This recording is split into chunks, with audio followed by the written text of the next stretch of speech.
Hi, so we have a lot of different cherry recipes we're going to try this year, and we're going to get some videos up and blog about them. One of the things that we do here is you can see that these trees just get absolutely totally full of cherries.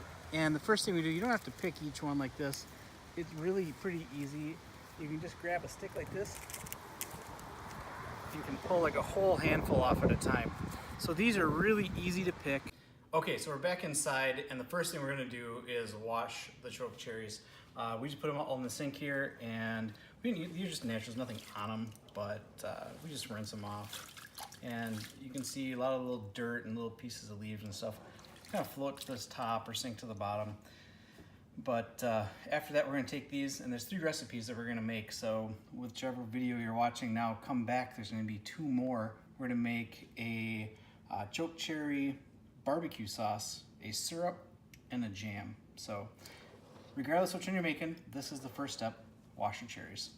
When you're making a syrup or a jelly with the cherries, after we wash them, we're gonna put them in a big pot like this and put just enough water to cover the tops. And what this will do is we'll boil this over medium heat for about half an hour. That's gonna pop all the cherries, and it's going to bring all the juices out, and at the end we'll strain it and get our syrup, and from there we can make whatever we want out of it. But this is the next step. You can see these are just the good cherries that are left. We kind of sorted through, picked the bad ones out, picked all the leaves and any woody parts of the stem. After the cherries have boiled for a while, you can see that they've all broken open here. What we're gonna do is just process them in a food mill, and I'm gonna take just a couple cups at a time. And here's our food mill here. We've already run some. You can see the bowl's empty. I want to show you what this actually produces when we're done. So I'm just going to seep these together. I'm going to pour 1, 2 cupfuls in, and it just takes a moment to run this through. And what happens is that the cherries will get caught underneath this piece. So there, in just a little bit of work, we've taken all the chunks out of the cherries, and we're just gonna throw that away. But you'll see what made it through on the bottom is all the juice and just the real fine parts. Once we get the cherries kind of processed in that food mill, we're gonna put it through a jelly bag here. And this is the dish that we just saw all the juices and pulp go into. What we do is carefully pour it into a bag like this.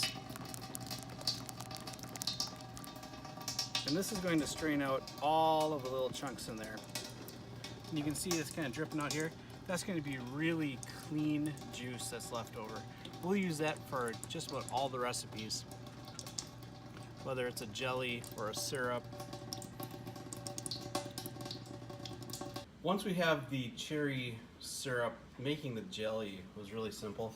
You can see how thick the syrup is too. But it's 3.5 cups of the syrup, and we added 7 cups of white sugar. And we're just gonna kind of mix it together. I'm just on a table now, but we're gonna bring this over into our stove. And all we do is bring this to a boil, let it boil hard for 1 minute.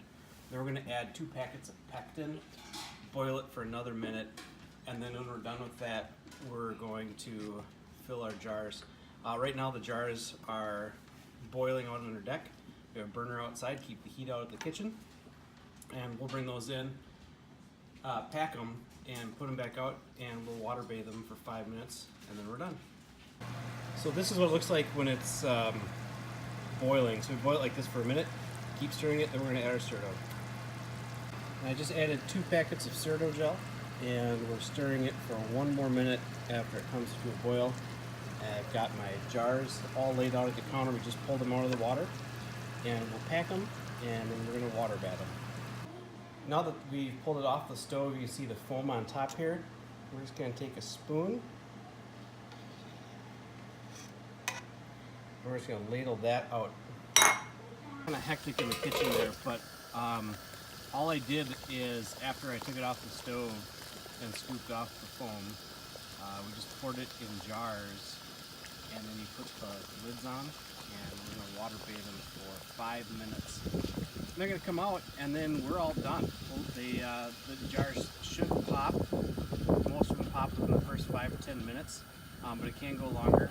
If you're looking for more information on canning, pick up a couple things on our website, forkidsandachicken.com.